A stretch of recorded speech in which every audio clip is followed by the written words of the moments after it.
11 तारखेपासून police भरतीचे ground चालू होत आहेत. त्या निमित्ताने हा व्हिडिओ शूट करतोय.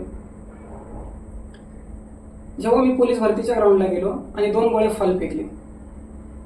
2 गोळे फॉल फेकल्याच्या नंतर तिसऱ्यांदा गोळा माझ्या हातात होता. हातामध्ये गोळा होता आणि पाय भीतीने लटलट लटलट लटलट कापत होते. तेव्हा मी 2 मिनिटं डोळे बंद केले आणि आठवलं, माझे वडील रात्रंदिवस दुसऱ्याच्या शेतामध्ये पाणी भरतात. माझी आई ऊन वारा पाऊस कशाची पर्वा न करता दिवसभर शेतामध्ये काम करते आणि आम्हाला शिकवतात.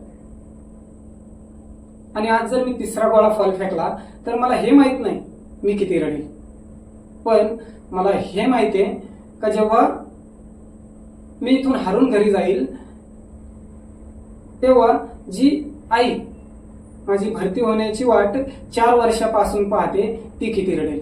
आणि जेव्हा मला ह्या गोष्टीची जाणीव झाली ना, तेव्हा माझा तिसरा गोळा अतिशय सहजपणे 9 मार्कात गेला 10 पैकी. मला ह्या व्हिडिओतून एवढंच सांगायचंय, जेव्हा तुम्हाला तुमच्या आईबापांच्या कष्टाची जाणीव असते तेव्हा तुम्हाला यशस्वी होण्यापासून कोणीच रोखू शकत नाही. जेव्हा तुम्ही त्यांच्या कष्टाची जाणीव ठेवता ना, तेव्हा तुमचे पाय किती थकलेले असू द्या, तुमचा घसा कितीही कोरडा पडलेला असू द्या, तुमच्या मनामध्ये कितीही भीती असू द्या,